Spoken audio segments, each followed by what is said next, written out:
Good afternoon and welcome to this last session of the doctoral seminar series, last session of the year. We'll come back next March. My name is Dominique Samda. I'm a research fellow at HUMA, the Institute for Humanities in Africa at the University of Cape Town. The seminar is streaming on Facebook, and you will find a recording on our HUMA YouTube channel later on. To ensure the safety of the session, we are asking participants to please include their full names when they register. If you haven't done so, please rename yourself. You may find yourself temporarily placed in the waiting room otherwise. In the doctoral seminar series, we're asking participants and our guests to reflect on the challenges and the strategies of the doctoral or the postdoctoral work, with a particular focus on the turning points and critical experiences that shape their research journey. This is our last session of the year, and I'd like to thank the co-convener of the seminar, Angélique Thomas, for her hard work and lovely collaboration. I also would like to thank my colleague, Amina Solimani, that has supported us through the year. And I'd also occasionally hosted the seminar. And of course, I thank the rest of the HUMA staff. Our speaker today is my friend and former colleague, Dr. Laura Steil. She has proposed the following title for the session: Filmed, Felt, and Fought Rhythms, Ethnographies of Dance in the Age of Globalization. So let me introduce you, Laura. Laura has a PhD in cultural anthropology from the École pratique des hautes études in Paris, PHE. A doctoral thesis focused on the remediation and appropriation of Afro dance by the diasporic sons and daughters of African immigrants in the Paris area. She didn't share the information in the little bios she sent, but I want to say that she just published a book. I think the book that that she wrote from her, like the manuscript of her thesis. You will confirm that. And the book was released in last September. It's entitled Boucan, devenir quelqu'un dans le milieu afro, and it's published at the Presse Universitaire du Midi. She is currently a postdoctoral researcher at the Luxembourg Center for Contemporary and Digital History, examining 1960s dance halls in working class Luxembourg as part of the Cult 60 project. Laura approaches popular dances, practices, and environments from an embodied ethnographic and historiographic perspective. She's particularly interested in the construction of social distinction and cultural memory, and looks at context in which generational social and spatial ruptures have complicated traditional modes of transmission and remembrance. She investigates how embodied reenactments, such as dancing to a YouTube video, may act as technologies of memory, suturing individuals into larger collective histories and producing deeply felt recollection about and meaningful identification with the past. Thank you so much, Laura, for accepting this invitation, and the floor is now yours. Thank you, Dominique. Well, thank you, Dominique, and also thank you, Angélique, and the entire team at the Institute for Humanities in Africa for giving me the opportunity to present my research, and I really look forward to the discussion afterwards. To make sure that I will keep with time, I will read my presentation. I am sorry in advance, because I'm going to read from another screen, which is here on the side, and so I might not look directly at you, and I'm sorry about that. So I'll share my little PowerPoint and then I can start. All right. Oops.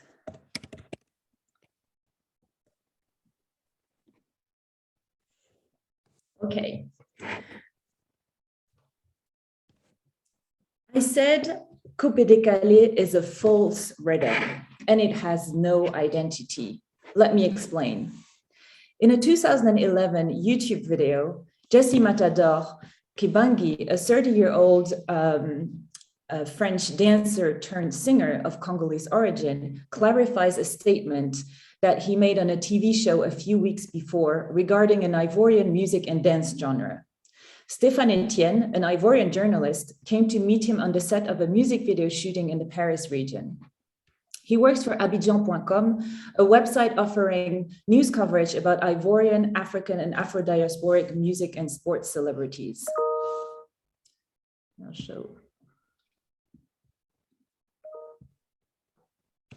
Pour le foot, je m'explique. J'ai dit, le coupé décalé, c'est un faux rythme et ça n'a pas d'identité. Je m'explique. Tu vas prendre par exemple dans le sens où rythme. Moi quand je dis faux rythme, c'est dans le sens, tu vois le ndombolo, c'est tac, tac, tac, tac, tac, tac, tu vois. Ou par exemple le makossa, ça a son rythme. Mais le coupé décalé, c'est un faux rythme, dans le sens ça peut faire cap, cap, cap, cap, cap, cap. On peut voir si cap, ou cap, ou cap, ou cap, ou cap, ou cap, ou cap, ou cap, tu vois. C'est ça que j'appelle un faux rythme. Tu vois, c'est-à-dire que c'est ça que j'appelle, c'est pas pour moi, c'est ce qu'on appelle faux rythme dans ce sens-là, c'est pas que faux rythme, ça n'existe pas, c'est là. Après, concernant l'identité. So Jessie says, so I don't mean that coupé décalé doesn't exist since it's there. And he says that reassuringly, but of course, Etienne, the journalist, protests. And then he continues.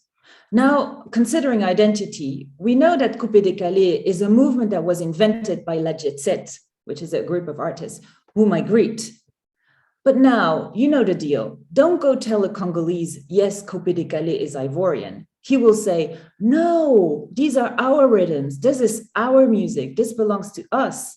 We know that the movement was invented by the Ivorians, but the Congolese claim these are our rhythms.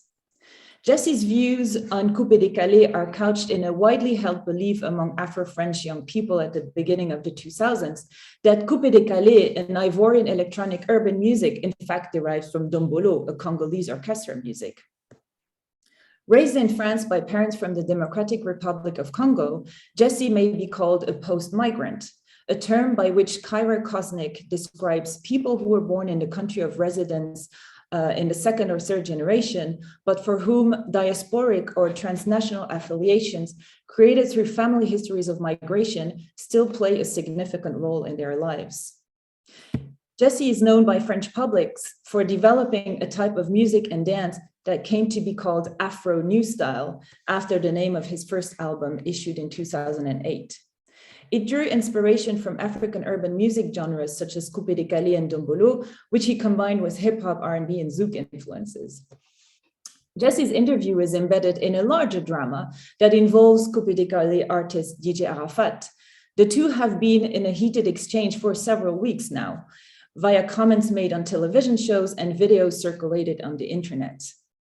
While musical lineages have always been a hot topic of debate and negotiations between artists and between fans, Jesse's comments on Coupé Décalé have been perceived as particularly offensive to Ivorians. The French adjective faux, false, is indeed profoundly ambiguous, carrying a triple meaning. It can be understood as illusory, but also as false in the sense of incorrect, and worst of all, as fake in the sense of fabricated. So in this presentation, I want to discuss how Afro-French young people navigate, unsettle, and complicate narratives of transmission and cultural memory, and how these are reworked through technological developments from video recording to digital circulations.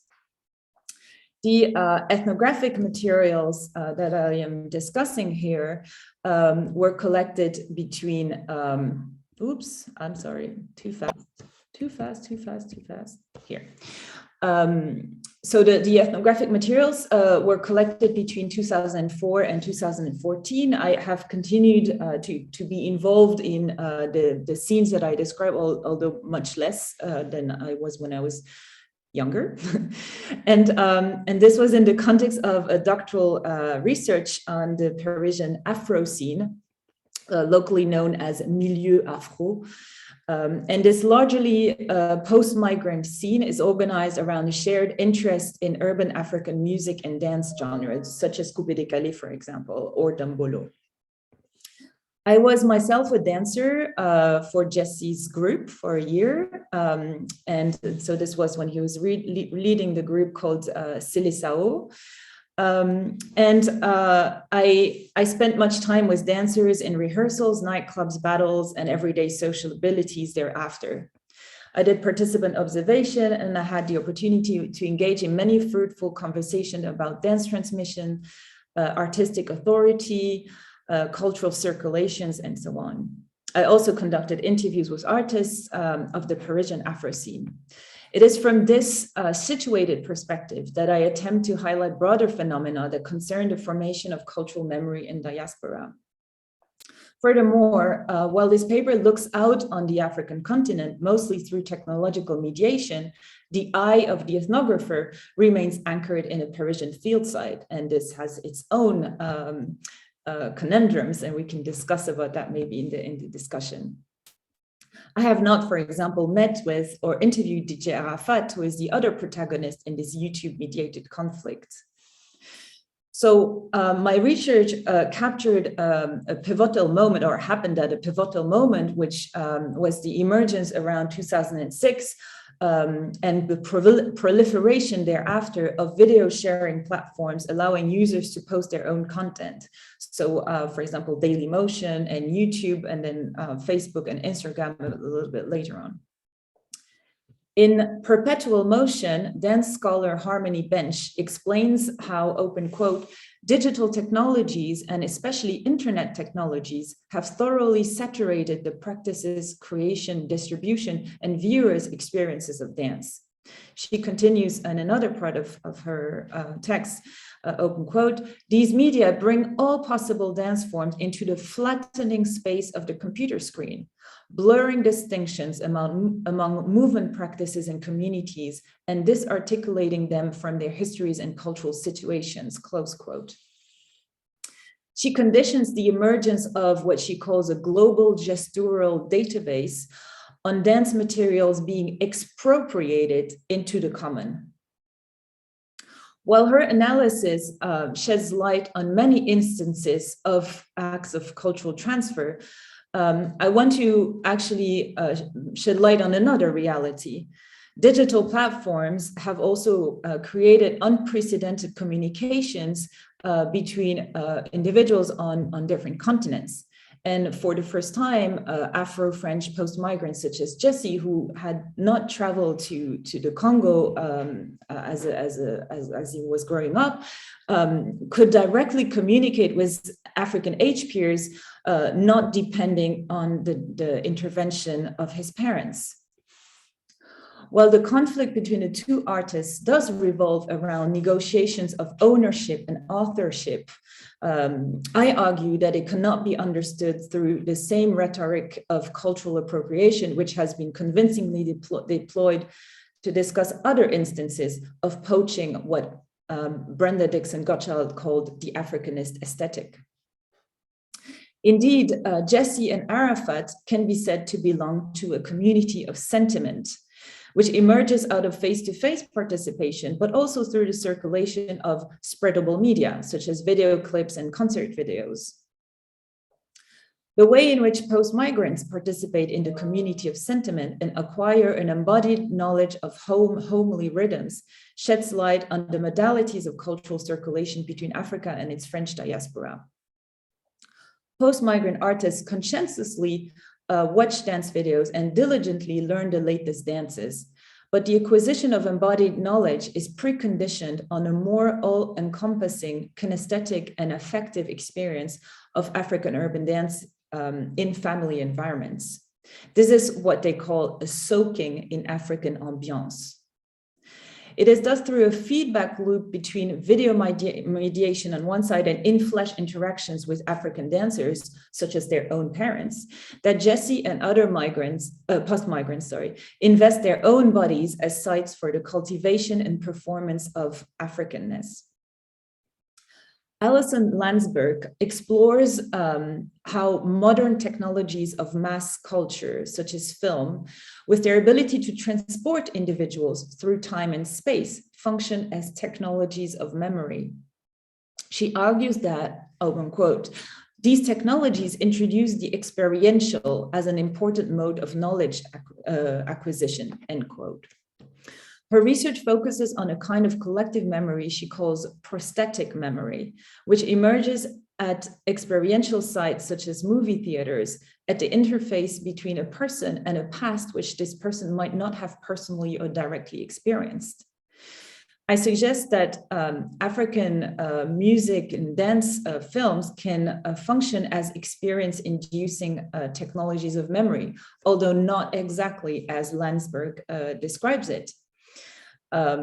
Indeed, the films that are circulating in diaspora are generally contemporary productions.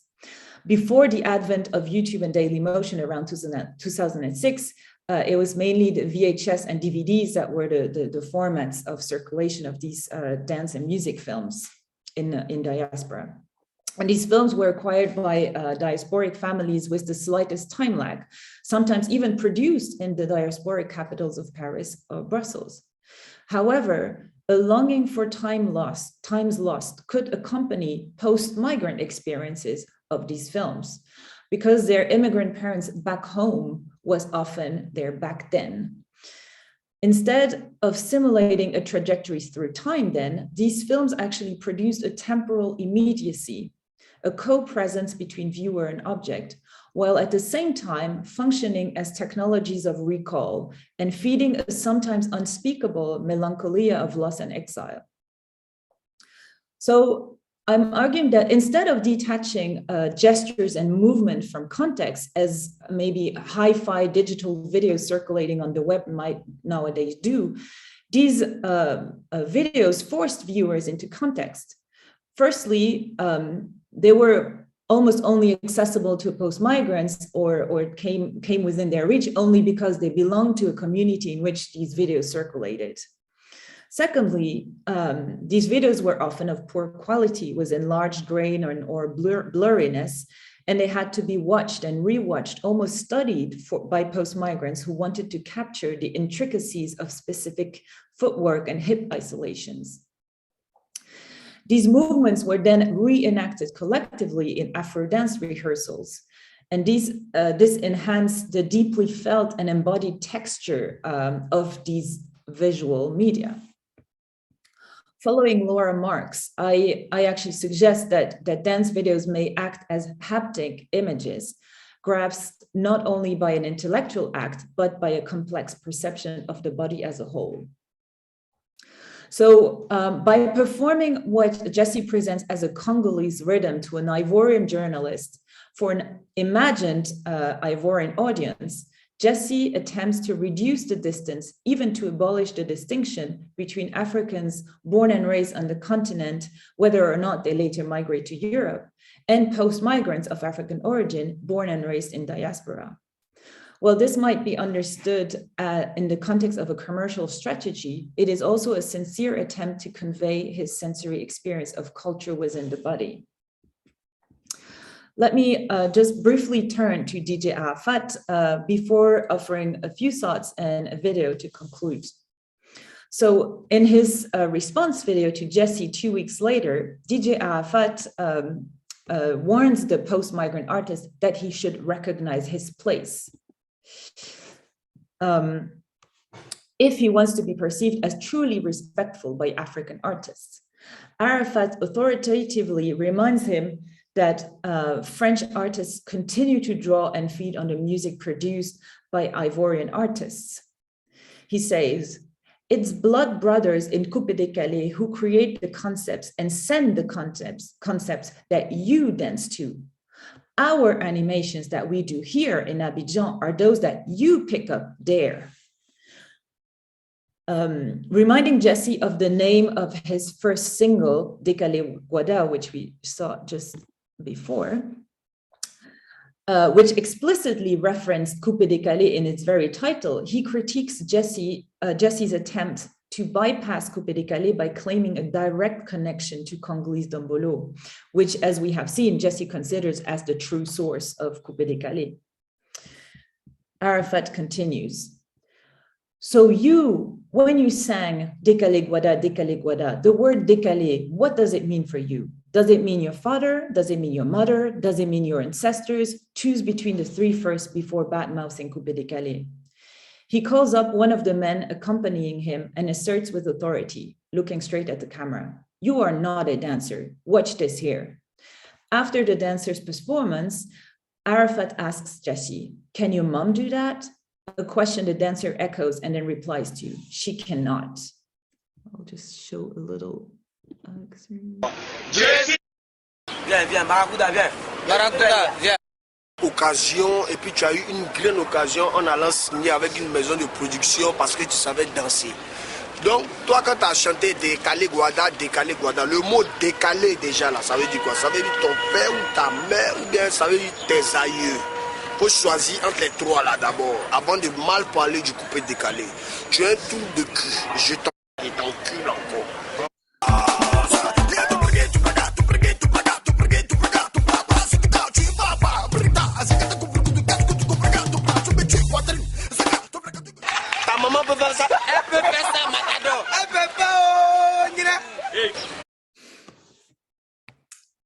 So both artists seem to agree that the transmission of music and dance-related knowledge and talent happens within the family and follows family lines. Exactly when the family is a metaphor for the nation or for ethnicity remains ambiguous in both of their videos. And this is precisely the power of this rhetorical trope. While for post-migrants, digital mediations abolish time-space distances between home and diaspora, they also create possibilities for African artists to hold their diasporic sons accountable. Arafat reminds Jesse that his visibility, money, and opportunities essentially derive from his geographical location in the privileged North, and being African thus remains to be one.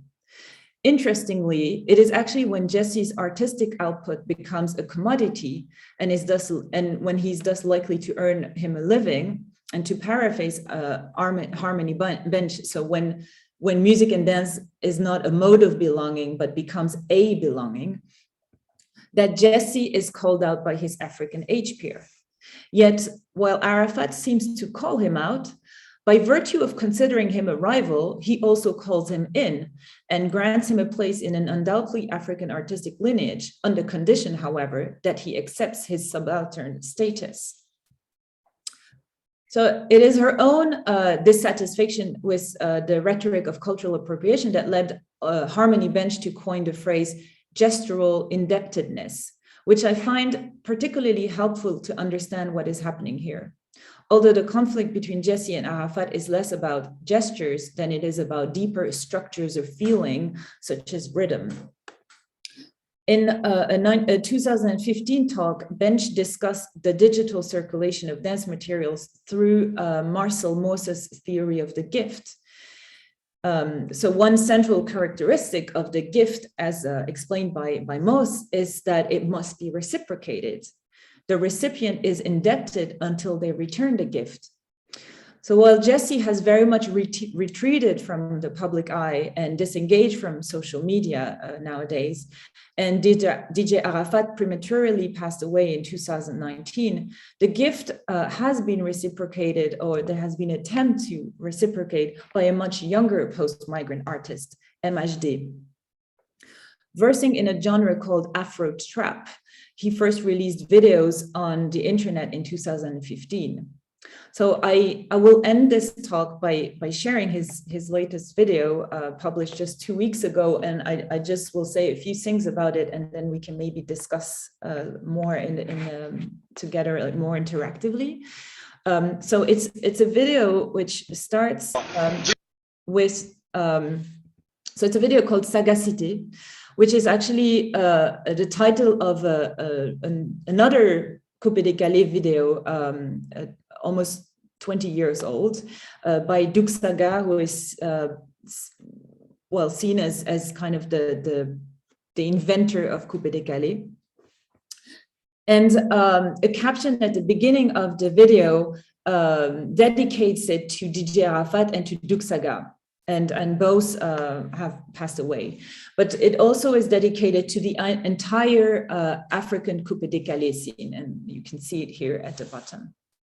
And the homage doesn't really stop at the caption. Many intertextual references follow. So there is, for example, one of Duxaga's speeches about Coupé Décalé that is incorporated into the track. Parisian Afro dancers, which we see here in a shopping mall in the Paris region, and whose names also appear at the end of the video, enact, or rather reenact, dance movements that are less seen in today's nightclubs and shopping malls than they were 20 years ago. Through these practices of textual citation, and more importantly, this embodied citation, MHD makes an explicit effort at reciprocating the gift and recognizing not only his own, but post-migrants' collective indebtedness. So there is much further to say about this video, and I suggest we watch it and then maybe dedicate the rest of our time to a more interactive discussion. Thank you. Sagacité, le créateur du Coupé Décalé.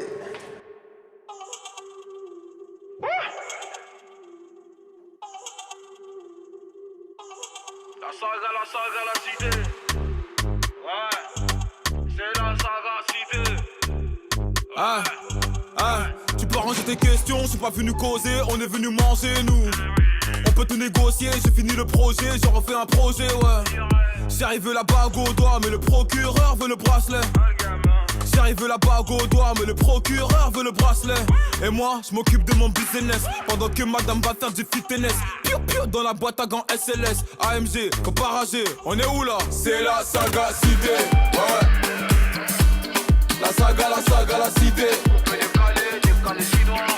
C'est la saga cité, ouais. La saga, la cité.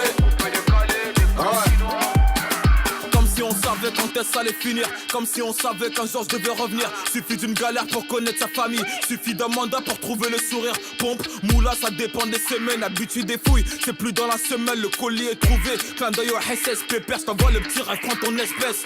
Le petit t'envoyé chez l'épicier, c'est lui qui va reprendre ton terrain. L'argent ne connaît pas la pitié.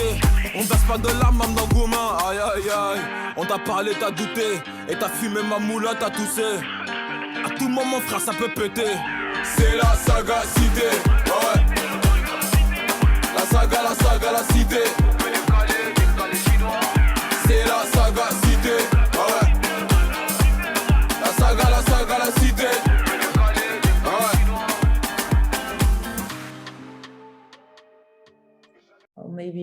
end it here, and then, I mean, you can continue watching. I can leave it like this, or, you know, you can watch it later, maybe. Thank you, Laura. Maybe we can watch it later and stop the share screen, so we can have like a better access to all the participants. Thank you so much for this like fascinating presentation of this aspect of your work. I think it's you have been writing on this particular like situation recently, so yeah, it's really a fascinating example. I have several questions. I see that Divine has already very quickly shared several questions, and I'm not sure I can do them justice. Like, Divine, do you want to ask the question yourself? Are you able to ask them? I will go a bit later, just so that I move into this other room. Yeah, thank you. Okay, sure. Okay, so everybody, you can, of course, as always, raise your hand or ask the question in the chat if you're unable to speak. So Laura, I have like, my first question would be like methodological, like how do you research about the affective experience, the embodiment, like with digital methods? So that would be my first question, and I'm asking this question about what you just presented, but also because I know that you have also like other projects about dancing during COVID and the collective experience with the mediation of Zoom or such apps. So I'm very curious about what changed about your methods, your ethnographic methods, when you use like digital rather than being present and dancing with others. So. Yeah, that was the initial plan for this presentation, was more to dive into kind of those, especially kind of how that changed. So initially, this kind of little ethnographic example that I shared that dates from 2011. At the time, I only perceived it possible to do kind of ethnography online if there was some kind of engagement also in kind of offline kind of ethnography. So, but again, as I said, you cannot be everywhere. So you were situated somewhere, and I was situated in the Paris region. And then from there, I also observed things that were happening online and that engaged the people that I knew and that I was meeting on a day-to-day basis in kind of blood and flesh. I mean, and so that was my initial approach. I understood what was happening online only in relationship to what was happening offline. And I also considered, for me, what was happening online was also somehow a kind of a performance. And I considered these protagonists online, these characters online, really as characters, almost as kind of fictional characters. And the way Jesse was in his everyday life and the way he was kind of presenting himself online I felt that there was a difference. And then today, I feel that we're in a different situation because the digital technologies have changed a lot. And new possibilities emerged through what has been called a live. So on different platforms, you can, kind of interact with people in a synchronous manner instead of asynchronous manner. So you don't have to upload a video. You can, as we are doing now, you can stream something, and there is no time lag on just a few seconds. And so it's a very different approach. You need a very different approach. And also with the development of has been called stories, these short videos that are only available for 24 hours after they were captured. There is also kind of something else that is happening at regarding temporality, and so I feel like these have to be approached differently. And I don't really know. Actually, I don't really have an answer. I still am involved in kind of in physical person, but I'm trying to move away from these terms because I'm trying to move away also from this idea that what happens online is virtual and is disembodied. I feel like what is happening online, or the way that we engage with kind of screens, digital images, it's not just something visual, and it's not like Harmony Bench says, it's not just a flat screen. And I feel that there is like a more haptic quality to images, but I am still trying to convince myself of some kind of approach. So it's work in progress. It's not, it definitely changed my approach, definitely changed, but I don't have like an actual method yet. Thank you. I think that's very helpful to make that distinction between like the mediation of technology and a virtual experience. Divine, I see that you're already and you typed so many questions. Yeah, it's better to document the questions. Yeah, thank you, Laura, for this very, I would say, fascinating and also very interesting presentation, and the work around diasporas, also around music, around youth, around how do you say, form that is crossing borders and popular culture, and the link between that and memory. I think it's quite important. And my question is just to reflect on this further. One is just asking how this, if this is something that manifests, that you think is manifest in Europeans who cross borders, or is this something uniquely African? And here I'm also relating to some of your key concepts like communities of sentiment, and that you're using, with Apadurai, and also the question of haptic images, all of this really key pillars. So the question is this something that is uniquely African and produced by African urbanity and Africans having to cross borders, coming from particular places? Or if you were to reflect on Europeans, for example, look at the Europeans in Cape Town, and you look at Europeans in Abidjan, in Dakar, in Senegal, is this something that would manifest, in how people construct identities? And then the second is just having to compare that, having to compare what you have studied in France or in Paris, in the diasporas, and what was really transported and what has been embodied.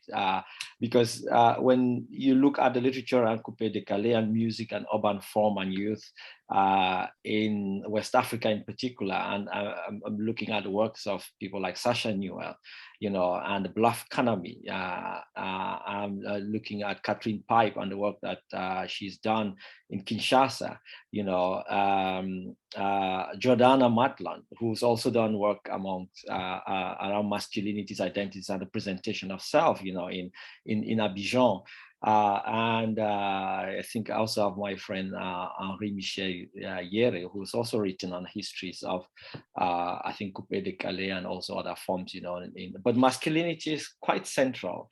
And given the histories of these places and histories of war, histories of conflict, histories of tensions, histories of marginality, is something we see also in the works of Didier Gondola, for example, among sappeurs, and that this form and this way of being, and it crosses borders. But in the case of sappers have to travel across borders and back. So mobility is a really core part of forming that identity. But here you are with people who it's just about sentiment and memories. And I'm trying to understand what else is embodied, this way of life. Because the scene of Coupé de Calais and the scene of DJ Arafat and all the others is also a particular way of life. It's a way of life in Abidjan. It's a way of life in West Africa. It's a form that is about being part of a world which one describes as Baudrillard, through, we read in the works of Mbembe, you read in the works of Didier Gondola or Basile Ndio, this way of imagining a life that one inhabits only through imagination. And I'm wondering whether here in Paris or in France or in the diaspora, that given the kinds of tensions and the kinds of ways in which one lives in a place where one is permanently marginal, when one lives in a place where even when one has become, one is of a particular kind of black, even when one has gone out of the banlieue, one is still carrying the banlieue with them. How this manifests itself, whether this in itself is also a way of being and liberating yourself in a place where you're considered or continuously or permanently considered as coming from the dark forest and dark continent. Yeah. Dominic, that's Mike. Thank you. Thank you so much. So Laura is going to work with all that. And then we'll take a question from Nabil. Thank you. Thank you so much, Devin. This is very rich questions or comments. So on the first question about if this is something that manifests in Europeans who cross borders, I honestly have no idea. I don't know if there are any studies of the uses of kind of digital media by, I don't know, I'm thinking about,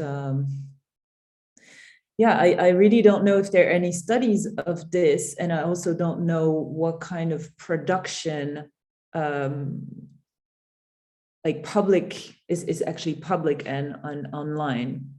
And I definitely just intuitively would think that there is probably more dance videos circulating, that somehow perform. Well, I have no idea. No, I really don't know. This is a study to be done. This would be a very interesting study, actually. But it's a good question. And about your other question about what else has been transported, and especially this kind of what you relate to, this histories of wars and conflict, and this particular way of kind of being part of a world. And you mentioned bluff, and that is something that actually. So in my book is something I dedicate an entire chapter actually to this capacity to come to bluff, but in French actually it's called phaser, and phaser both can relate to kind of just phase is a dance step, so it's also about kind of making dance steps, but it's also something that means being capable of doing things and kind of bluffing, presenting yourself in a way that you are not necessarily in reality, or playing with kind of different versions of reality, and kind of always maintaining kind of an ambiguity in kind of your audience about what reality really is. And this can concern kind of your relations to other people. Like, is this really your sister, your cousin, or is this actually your girlfriend? Or is this really your designer suit, or is it somebody else's? Or did you really do this? Did you really meet this person, or did you not meet this person?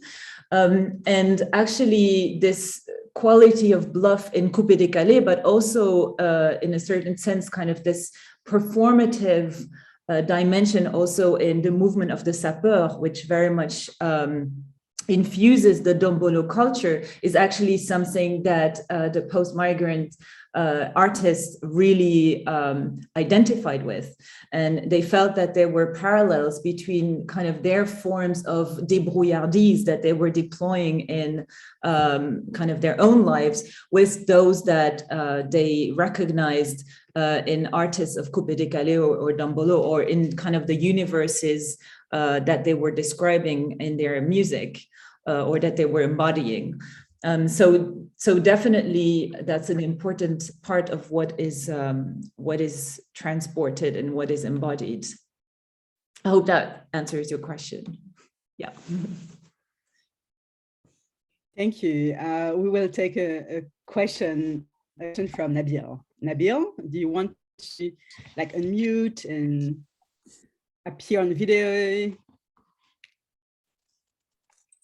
Hello, Dominic. Thank you. Thank you, Laura, for your wonderful presentation on the haptic culture of the West African dancers, diasporic dancers.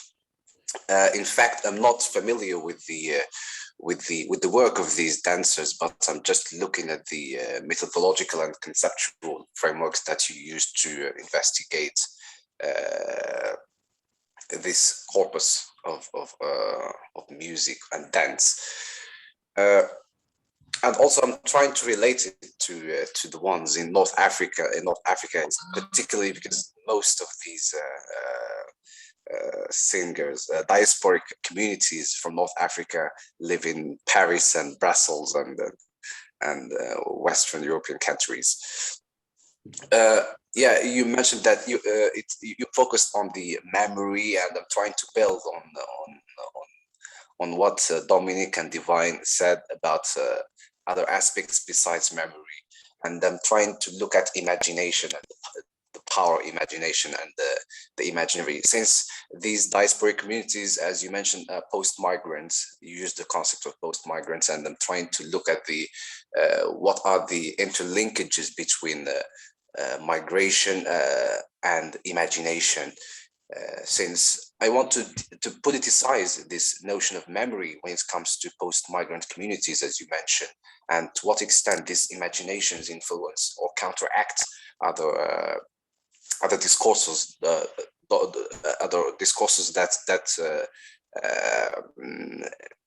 that or other imaginations actually public that infuse the public opinion when it comes to migration of West African migrants. And when we draw about these masculinities that Divine mentioned, then we will see this Elliot's and Odysseys of that through which these post-migrants went through, especially crossing the borders, and see alternative imaginaries about that are embedded in dance. For example, we will see how these imaginaries about masculinity and success and also the importance of mobility through transatlantic or transmediterranean mobility is an epic, or it's a great work that these communities take pride in. Actually counteract discourses that are anti mobility, or that tries to immobilize these communities.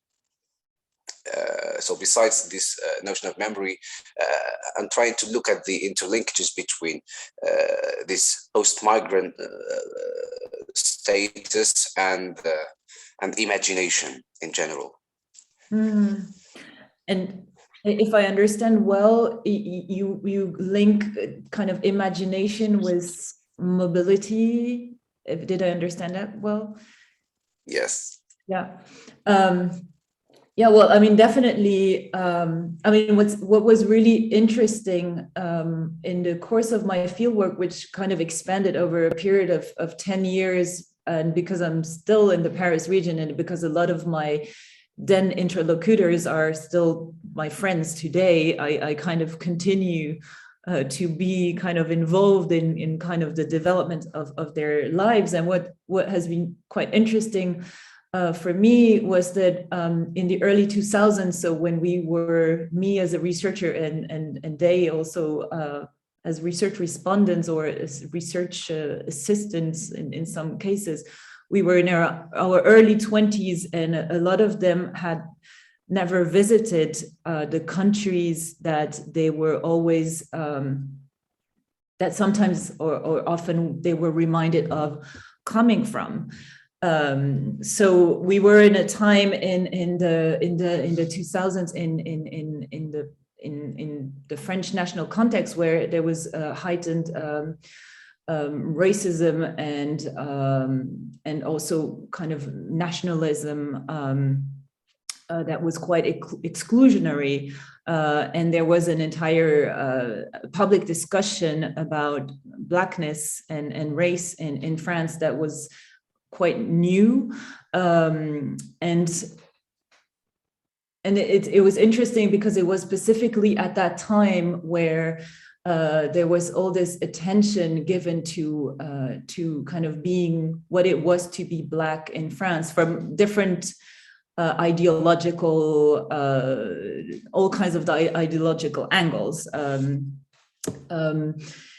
It was at that time that also my age peers of African origin, a lot of them moved from identifications with Afro-American hip-hop worlds to kind of more African urban references.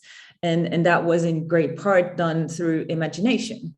It was a shifting of kind of identifications and feelings of proximity that were very much a work of imagination too, because they had not really been to the urban Africa that they were kind of now looking at in terms of references. And so that is one kind of answer. I don't know if it's an answer, but a comment on your comment.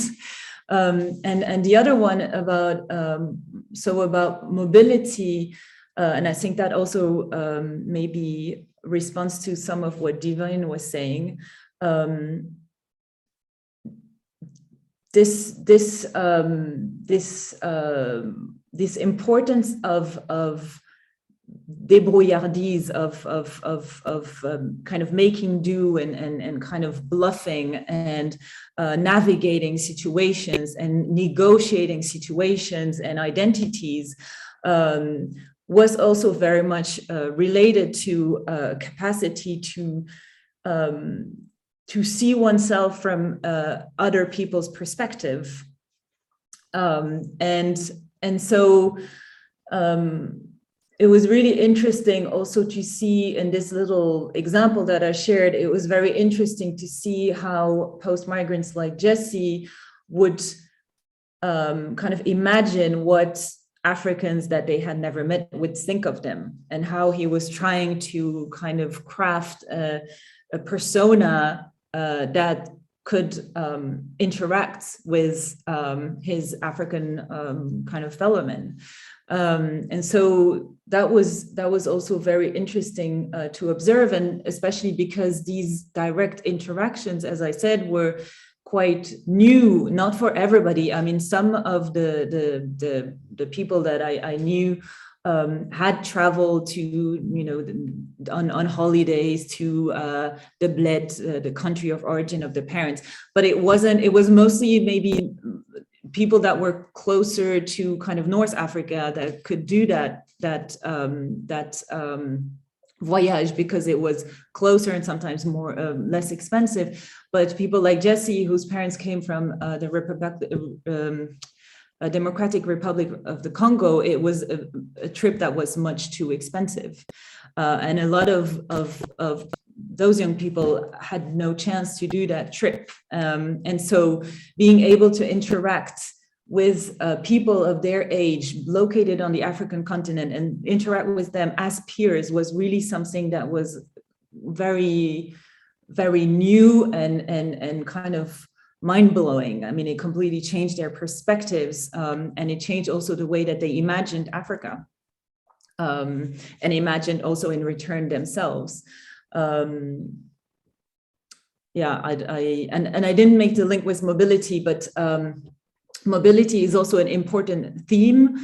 So being able to be mobile, but in the Paris region, for example, showing that, you know people everywhere, and you can, go to this place and then go to that place and then be invited there, and then know also this person, kind of physical mobility, and being able to kind of have unrestricted mobility is also a measure of the success of those artists. And so as they became kind of more famous, and as some of them, like Jesse, signed contracts with record labels, and this is when actually he kind of turned from being more of a dancer to an actual singer, although he was doing both, but then he became more of a singer and less of a dancer. His mobility also changed. And so it was kind of a measure of success, how much and how far you can travel, and what that also means relationally with other people that you can meet in person, also kind of plays an important role in also kind of the prestige economy of this artistic scene.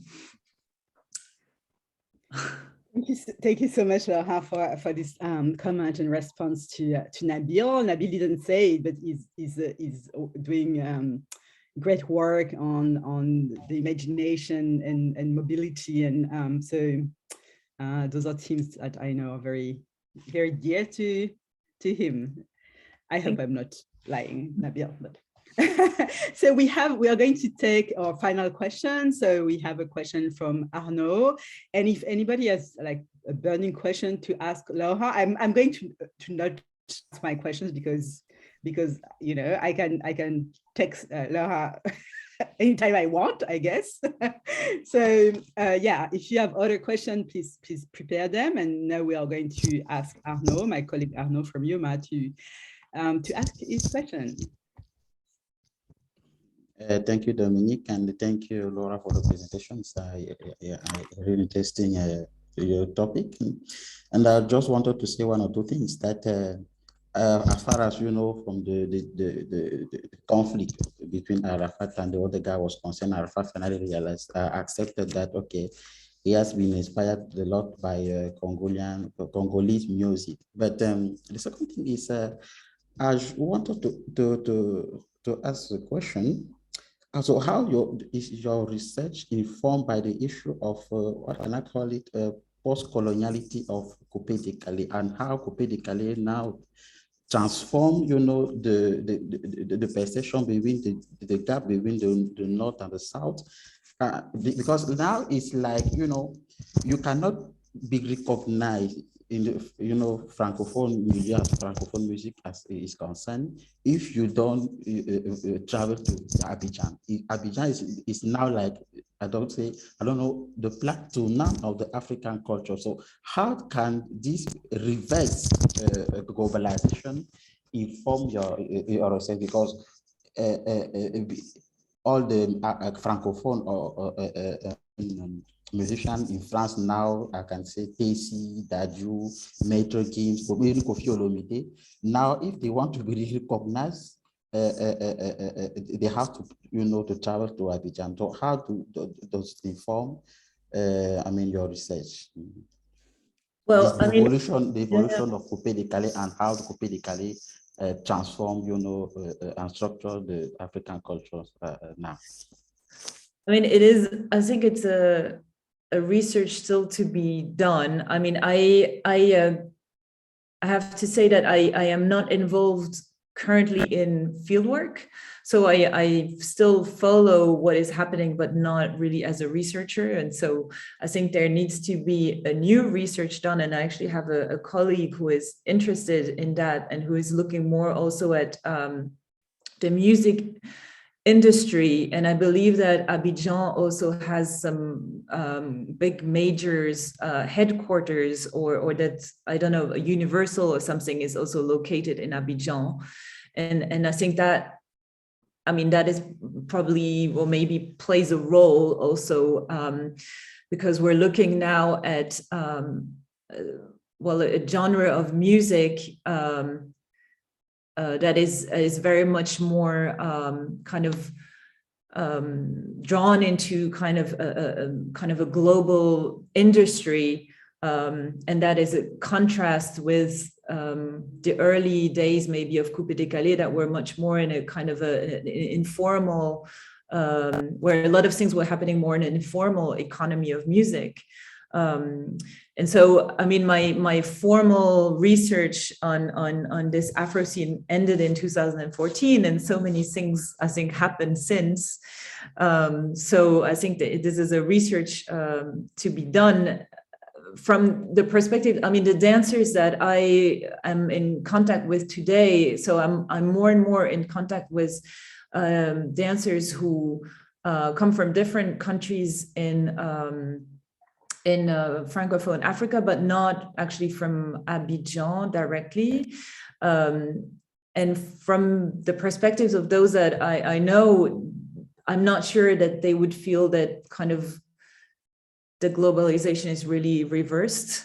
I think some of them still feel that there is I mean, this kind of poaching of kind of African urban cultures by people located in diaspora, and that they don't get the full credit that they deserve. And maybe for dance and for music, it's kind of two different dynamics. And maybe these phenomena have to be looked at in kind of in two separate studies.